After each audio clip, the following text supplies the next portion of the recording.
saindo, foi e colocou. Isso é um ponto importante para a gente. Nós vemos aqui um homem, um discípulo de Jesus, que sofre com aquilo que faz, sofre com as consequências daquilo que faz, das escolhas que faz. Claramente, quando a gente olha para esse texto de Mateus 27, quando Judas diz o seguinte: olha, eu estou completamente arrependido porque eu traí um sangue inocente. O texto é claro em dizer que Judas fica apavorado quando vê que Jesus foi condenado. Existe um detalhe que a gente pode tirar desse ponto exatamente. Judas não acreditava que Jesus seria condenado à morte. Judas, num primeiro momento, ele achou que a sua traição resultaria em simplesmente o desaparecimento de Jesus por um tempo da mídia, né? Das conversas, do Facebook de 2000 anos atrás, dos telejornais de 2000 anos atrás. Ele achou que isso seria simplesmente um momento onde um novo líder poderia surgir. E aqui, para mim, entra um negócio muito importante. Judas é o cara que tem os seus próprios ídolos. Eu não sei se vocês já leram, existe um livro bastante atual, escrito pelo Timothy Keller. Ele chama Falsos Deuses. E nesse livro, ele vai dizer o seguinte: olha, nós criamos os nossos deuses. Nós, seres humanos, somos capazes de criar os nossos deuses. Não, eu não estou falando de uma estátua que você adora, do sol que você idolatra. Nós estamos falando de um ídolo que você estabelece no seu coração. O que podem ser esses ídolos? Um sonho que você quer realizar pode se transformar num ídolo. Um amor que você gostaria de viver pode se transformar num ídolo. Dinheiro, com certeza, é um ídolo. Poder, glória, tudo isso são ídolos e podem sim tomar o lugar de Deus no nosso coração, no meu e no seu coração. Por que eu estou falando isso? Porque quando a gente olha para Judas, porque a história de Judas nos conta, quando a gente lê o capítulo 13, por exemplo, o capítulo 12 de João, quando fala ali da mulher que unge o pé de Jesus com um vaso de alabastro, a gente percebe uma sacada. Ali no meio do texto de João 12, Judas questiona a ação da mulher e ele vai dizer o seguinte: olha, por que não se vendeu esse, esse perfume e se comprou alguma coisa para os pobres, para os necessitados? Por que não comprou-se comida? E aí é interessante perceber que o escritor de João, quando escreve, e aí a gente tem que considerar que João escreve o seu livro 60 anos depois da morte de Cristo, ele é o último livro a ser escrito dos quatro dos evangelhos. João vai colocar um verso logo em seguida dessa fala de Judas, e ele vai dizer o seguinte: mas ele era mentiroso. Na verdade, ele não estava preocupado com os pobres, ele não estava preocupado com a fome de ninguém, ele estava preocupado com o dinheiro, porque ele era o responsável pelo dinheiro. Aqui, nós vemos um primeiro ídolo de Judas, o poder gerado pelo dinheiro, pelo controle, pelo status que ele ganha sendo o responsável, o tesoureiro daquela galera, do que é chamado de o caminho, pejorativamente pelos fariseus. Cara, a gente olha para esse ponto e vê Judas caindo em um processo de tentações.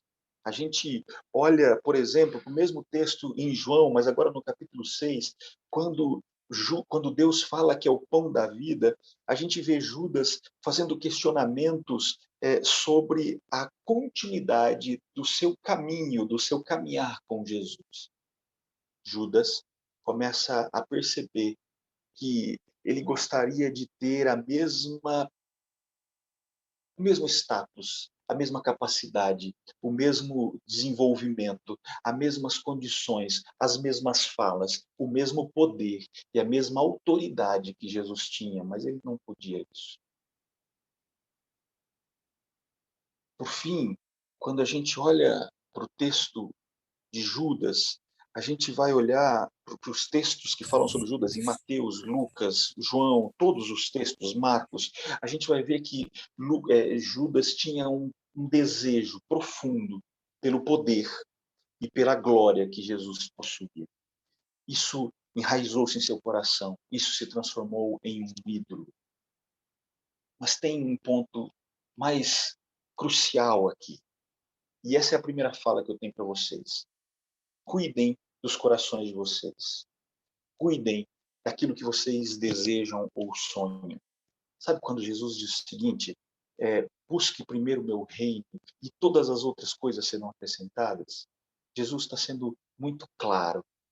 Cara, fica comigo, escolhe a mim, deixe que eu seja o centro do seu coração, deixa que eu seja tudo para você, deixa que eu seja a sua maior vontade, o seu maior desejo, o seu maior sonho, porque todas as outras coisas eu posso te dar, todas as outras coisas eu posso te conceder.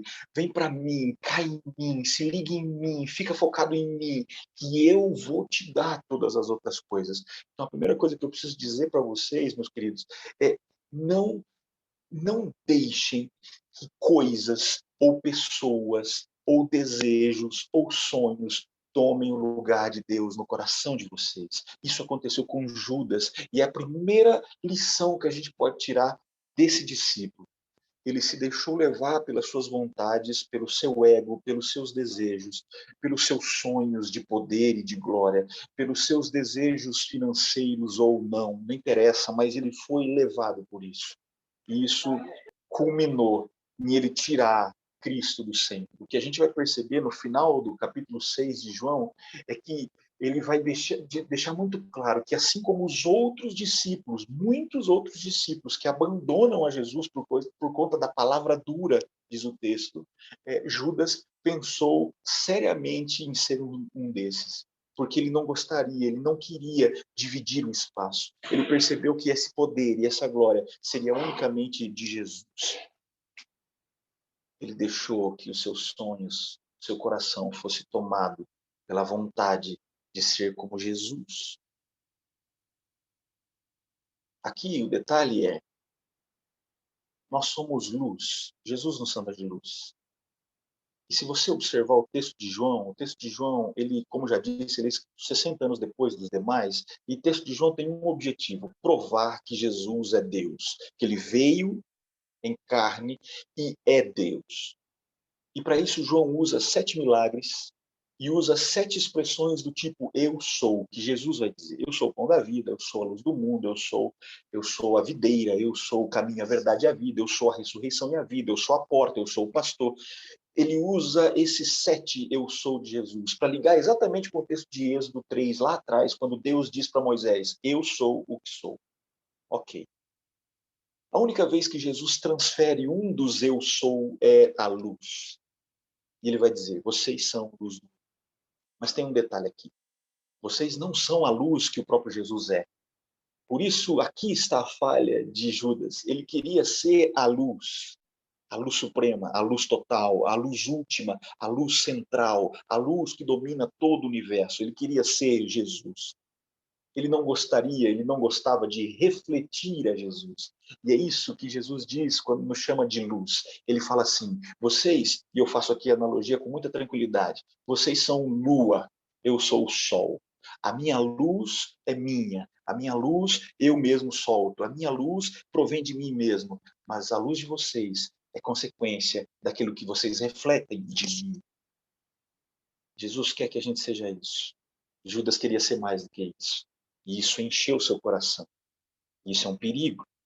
Agora, a verdade é que quando a gente olha para a fala de Judas, ou para o que acontece em Judas no capítulo 27 de Mateus, a gente vê um homem desesperado, ansioso, perdido, machucado pelo seu próprio erro, falho e percebendo a sua falha, completamente paranoico com aquilo que tinha feito. Ele tenta devolver as moedas, ele tenta libertar Jesus, ele tenta puxar de volta aquele mestre que ele percebe que ele enganou. Ele busca agora justificar a sua falha dizendo, eu traí sangue inocente.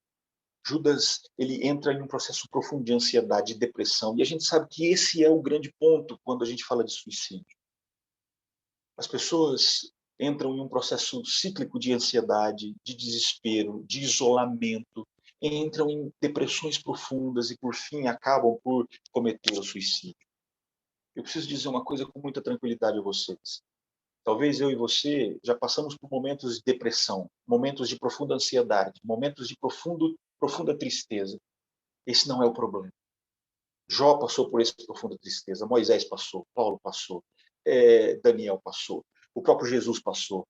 Momentos de alto estresse, profunda ansiedade e depressão são comuns nos homens e mulheres da Bíblia. Mas a diferença, o que fecha o contexto para a gente, é que esses homens e mulheres tinham algo a mais, uma esperança maior. O escritor francês Albert Camus, ele vai dizer assim que se existe uma questão verdadeira que a filosofia precisa entender e precisa discutir, é o suicídio. A rigor, acho que é o ponto mais complexo e mais misterioso do existir.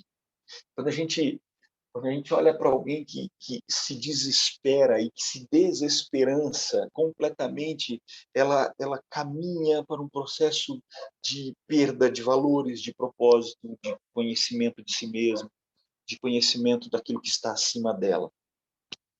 A vida só perde sentido quando acaba a esperança. Mas o que é esperança? Esperança não é apenas um sentimento, mas, acima de tudo, é uma convicção pessoal, uma certeza de que a vida vale a pena. Eu convidaria vocês a lerem 2 livros, são os dois melhores livros que eu já vi e já li sobre depressão, para vocês que são líderes e que podem usar isso para ajudar outros. O mais famoso deles é um livro secular, mas muito profundo sobre o assunto, é de Andrew Solomon, O Demônio da Meia-Noite. O livro tem esse nome feio, então não vai achar que é coisa do capeta, não tem nada a ver, tá? É só o nome do livro mesmo. E ele fala exclusivamente sobre depressão. É um livro grosso, mas vale a pena aprender sobre o assunto. Agora, tem um outro livro de cunho religioso, que é escrito por Philip Yancey. O livro chama assim, O Sorriso Escondido de Deus. Ele fala exclusivamente também sobre depressão. Recomendo que vocês olhem para esse livro e aprendam um pouco sobre isso. É óbvio que o ponto central para nós não são o que esses livros podem oferecer, mas aquilo que a palavra de Deus pode oferecer. Por isso, quando eu olho para esse texto de Judas, de Mateus 27, eu quero dar um passo anterior. Se a gente olhar para o capítulo 26, que é quando as coisas acontecem, o momento da traição acontece, capítulo 26 de Mateus, verso 50, diz o seguinte: Judas chega, se aproxima, beija Jesus, e aí Jesus diz, verso 50 do capítulo 26, Jesus perguntou: amigo, o que te traz aqui? Então os homens se aproximaram, agarraram Jesus e o prenderam. Para mim, o texto de Mateus 26:50, ele é muito importante.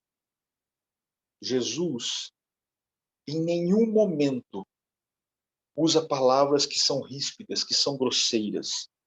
E aí a gente pode pensar assim, cara, como que é difícil compreender isso? Como que é difícil compreender tanto amor?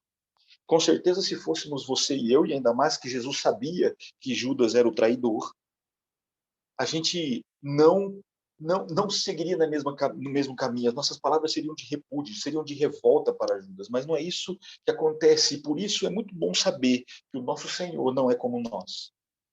Nesse verso 50, Jesus olha carinhosamente para Judas e o chama de amigo.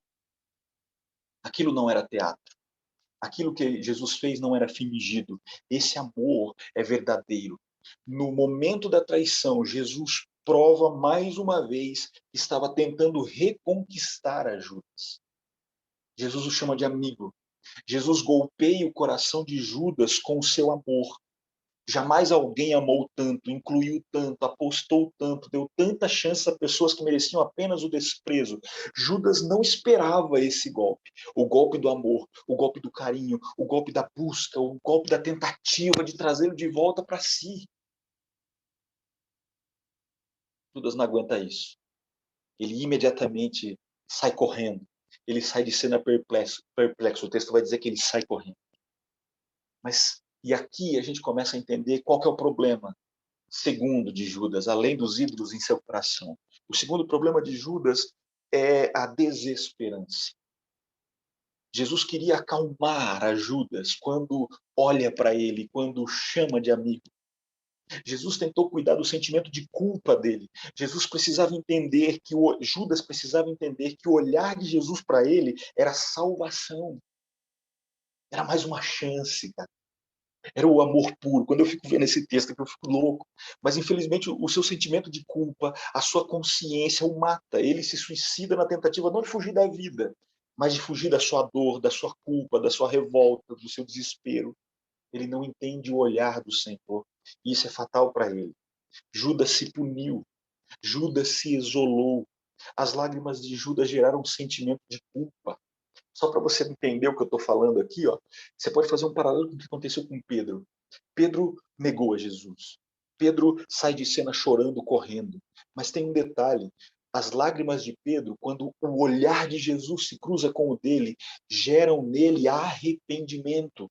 O olhar de Jesus não faz com que ele se isole, ele corre, mas depois ele volta aos seus amigos discípulos e ali ele encontra esperança, cuidado, atenção. Judas não faz isso. Judas se isola, Judas se pune, Judas se perde no sentimento de culpa.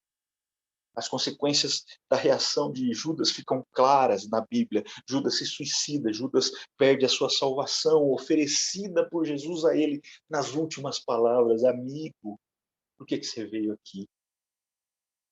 Quando a gente olha e compara de novo com Pedro, enquanto Judas se suicida, Pedro agora que entende o olhar de Jesus, que se submete à vontade dele, que não se isola e se junta aos discípulos, que as lágrimas transformam em arrependimento, Pedro se transforma no grande líder.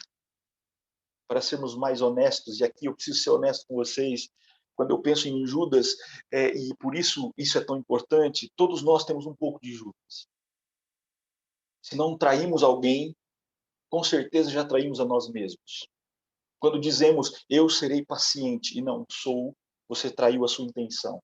Quando você diz que eu serei fiel e não é fiel, você traiu a sua promessa. Quando você diz, eu sorrirei mais, eu serei mais bem-humorado e não o faz, você traiu a sua qualidade de vida.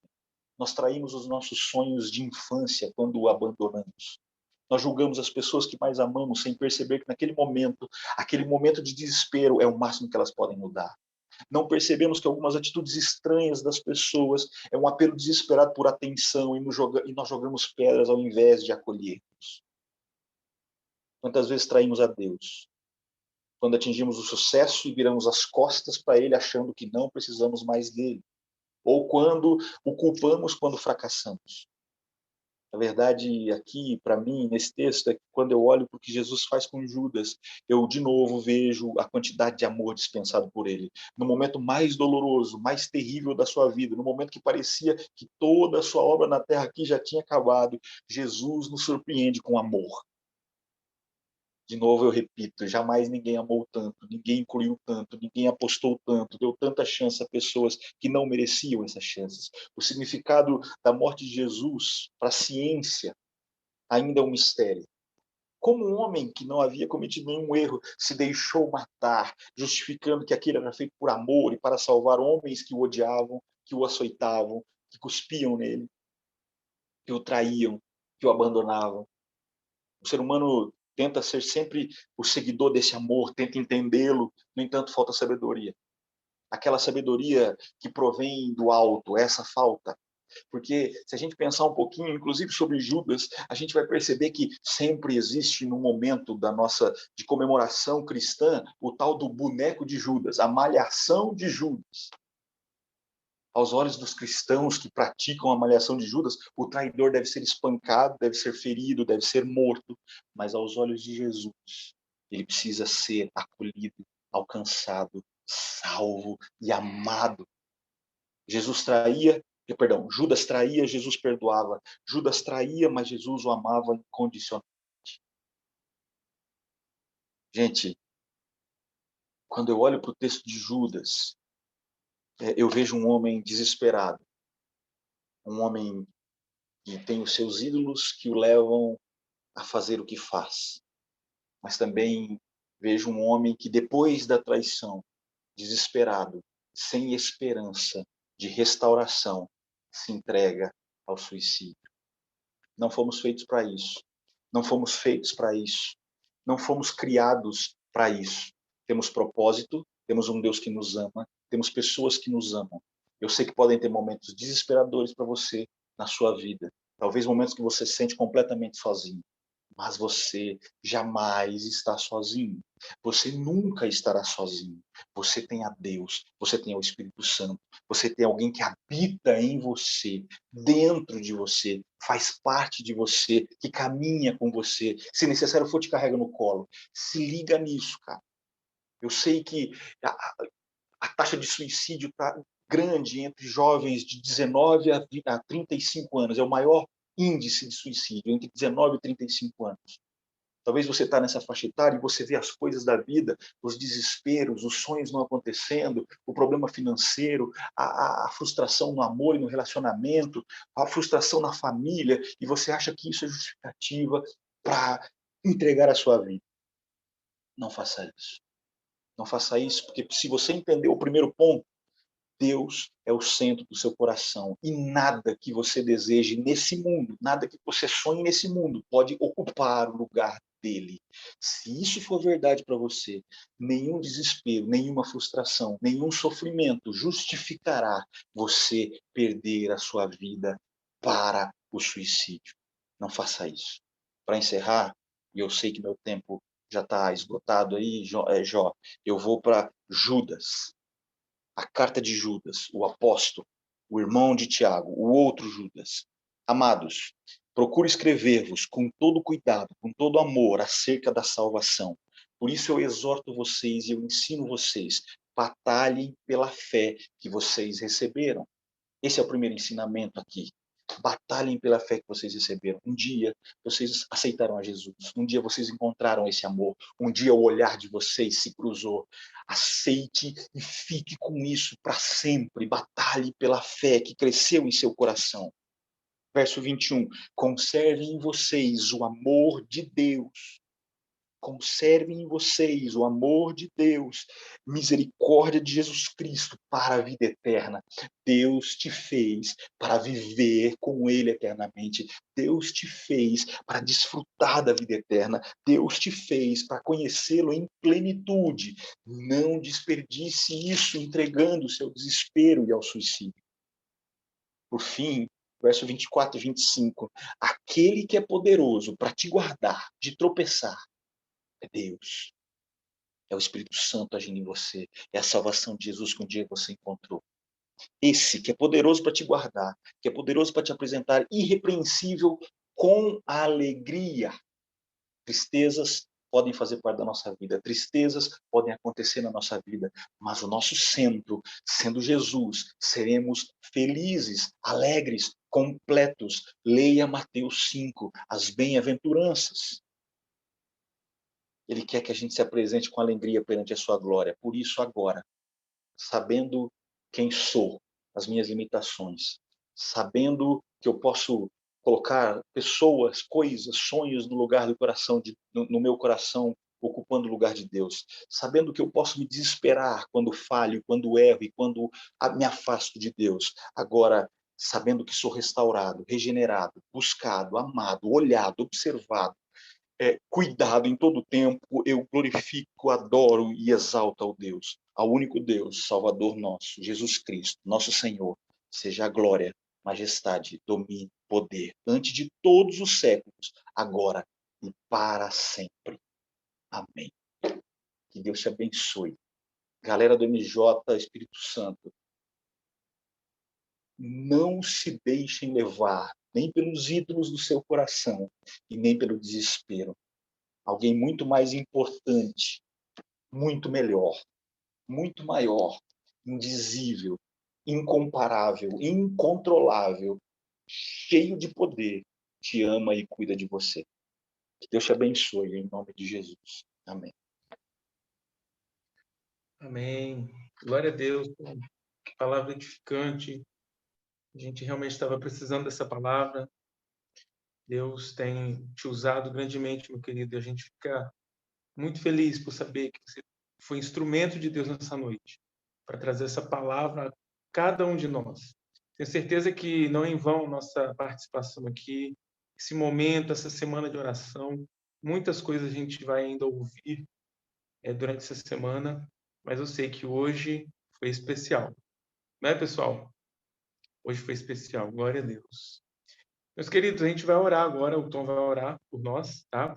Eu coloquei aqui no chat quem gostaria de fazer algum pedido, poderia fazer. Chegou um pedido de oração aqui para gente. A Lana pediu para que orássemos pelo amigo de oração dela, né? A gente não vai poder dizer quem é, porque é amigo secreto de oração entre as duas pessoas, né? Mas ela pede que oremos por essa pessoa porque ela está passando por algumas dificuldades e ela gostaria que nós o ajudássemos em oração, tá bom? Lembram que a gente orou ontem pela Isabela, lá do MJ de Itaspá? Pois é.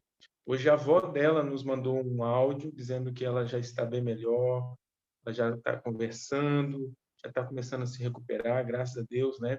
Vocês sabem que ela sofreu um acidente no domingo, né?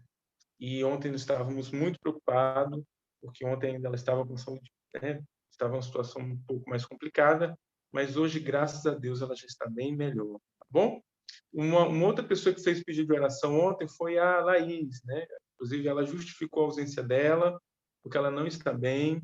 A Laís é uma pessoa maravilhosa, que precisa muito das nossas orações, né? Ela falou que ela está aí, se não me engano, a quarta gestação dela, né? E as outras gestações foram muito difíceis para ela. E a gente ora pela Laís para que o Senhor abençoe a vida dela, ela possa superar, né, todas as dificuldades que ela vem passando e que, se for da vontade do Senhor, vai dar tudo certo e a gente vai ver essa criança correndo, brincando com a gente, até porque a Laís é do MCA, né? Então tem tudo a ver, né? Pessoal, vamos orar então. Alguém gostaria de fazer um pedido? Tá bom? A gente vai dar 2 oportunidades só, tá bom? Quem gostaria de fazer um pedido de oração, pode falar rapidinho, tá bom? Alguém? Jó, Pois não? eu gostaria de colocar aqui, para que o Tom vai dirigir essa oração, para que orássemos, nós estamos, pastor Tom, no propósito de emancipação desse Estado aqui, né? Então, é muitíssimo importante de que essa galera, a juventude, além de estar orando, esteja também engajado nesse propósito. É um propósito que vem, um projeto de 2012 para cá, e estamos pretendendo levar essa proposta, né? Agora já em novembro, e estamos aqui nos trâmites finais, então gostaria de colocar como pedido de oração para a gente orar para que Deus cumpra a vontade dele, né? No meio dessa galera aqui capixaba, tá bem? Amém. Obrigado, pastor Marinho. Brenda pediu oração por 3 amigos, Mônica, Raquel e Gabriel. Eles estão sofrendo com depressão e ansiedade, tá bom? Elisete pede oração pela mãe e pela irmã dela, ok? Então, são esses pedidos de oração, né? Vamos orar, então, pela Isabela, vamos orar pela Laís, vamos orar pela emancipação, o pastor Marinho pediu, né? Vamos orar pela amiga da Lana, vamos orar por essas pessoas que está lá. enfim, Estou conversando vários com minha pedidos, amiga né? aqui. Talvez a gente não consiga,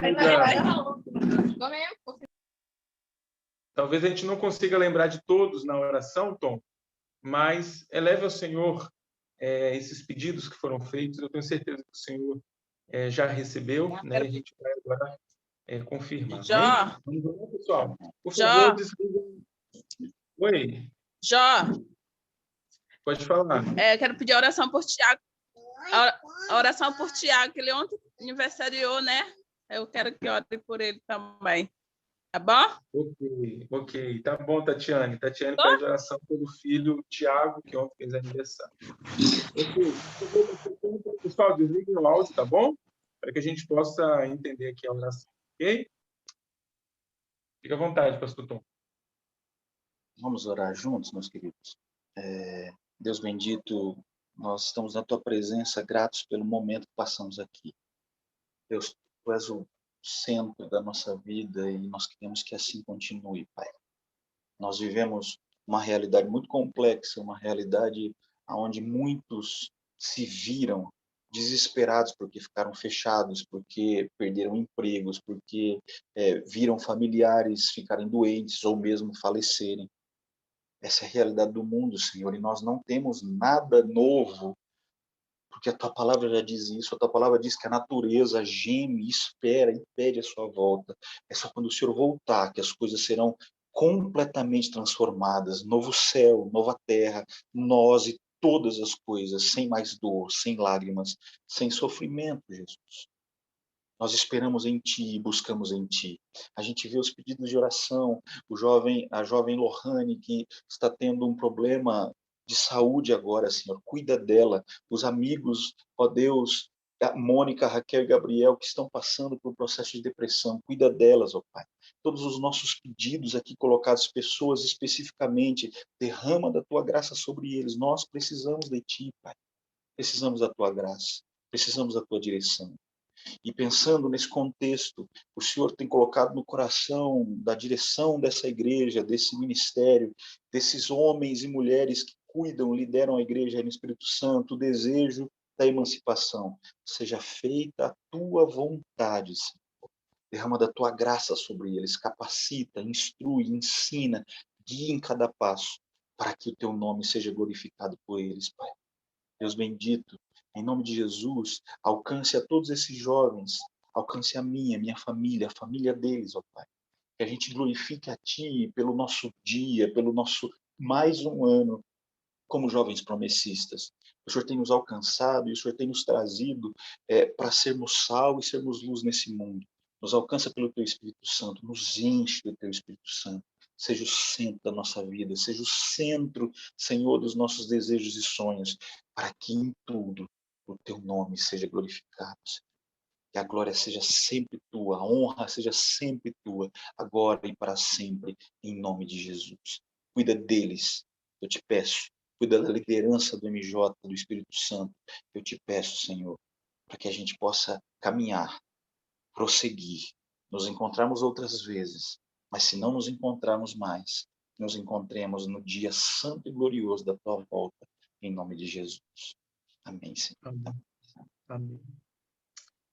Amém. Glória a Deus. Obrigado, pastor Tom. Pessoal, chegou mais pedidos aqui, a gente vai estar depois jogando no grupo, tá bom? Porque realmente o tempo é curto, não dá para a gente falar todos. Depois a gente joga no grupo e a gente continua, né? Porque senão a gente continua orando, tá bom? Pessoal, faltam 4 minutos para as 10. Eu sei que a gente tem um compromisso com vocês, então a gente não quer estender muito. Mas se vocês permitirem a gente fazer a nossa dinâmica de hoje, a gente faz. Senão a gente deixa para amanhã. Tá bom? Vocês querem que a Lana faça a dinâmica de hoje? Pode fazer. Sim? Sim, não vai escapar de novo, não. Tá bom, então. Pastor Tom, fica à vontade, tá? Se você quiser sair e tal, mas se quiser também continuar com a gente até o final, fica à vontade, tá bom? Eu sei que você tem uma bebezinha em casa, né? Temos, graças a Deus. Um dos meus sonhos e que por pouco não se torna meu ídolo. Graças a Deus que isso foi tirado do meu coração na hora certa. Mas é a minha grande alegria da minha esposa também, tá? Eu vou deixar vocês à vontade, eu não sei qual que é a dinâmica, vai que vocês querem falar mal do cara que pregou, então eu vou sair para Possível, Tom. não atrapalhar. Mas eu só então gostaria de me despedir, Jó, de despedir de vocês. Marinho, meu querido amigo, pastor Marinho, obrigado, tá, mais uma vez por estar aqui. Paula, Lana, Amanda, a galera toda aí que a gente conhece e sempre mata a saudade, o Aleph, né? Aleph, eu não me esqueço do Aleph. Então, assim, que Deus abençoe vocês de coração. Eu agradeço muito pela confiança, que vocês continuem orando por mim, pela minha família. Eu desejo a vocês uma excelente semana. Uma bênção essa proposta de vocês da semana de oração. E vocês continuem sendo usados por Deus. Eu estou à disposição de vocês sempre. É muito prazeroso estar perto de vocês, tá bom? Amo vocês. Beijo. Paz, tá? Beijo, Tchau, tchau. abraços. antes de você sair, eu gostaria de dizer para o pessoal, já de primeira mão, que o Tom já está pré-agendado para o encontro de jovens e adolescentes ano que vem. E aí, vocês gostaram da ideia? Opa! Sim, com Está certeza. agendado? Em setembro? E eu já corri na frente, eu vi que ele estava muito disputado lá no grupo de líderes. Eu falei, peraí, deixa eu mandar uma mensagem para ele. E ele já pré-agendou com a gente. Só está pré-agendado ainda. A gente vai conversar Pré-agendada. ainda. A data de vocês. Resolvendo, a gente fecha. Tá Tá bom? bom. Vai ser uma Valeu, honra. Tom. Eu não sei se você vai tirar foto aí, que eu vi que você tira foto. Quer que Eu tirar tirei. foto? Ah, já tirou? Então tá bom. Eu tirei durante a live aqui. Então tá sua bom. fala. Gente, beijo para vocês. Valeu, hein? Beijo, Tchau, tchau. tchau. Paz. Tom, Deus Tchau. abençoe. Ai. Valeu.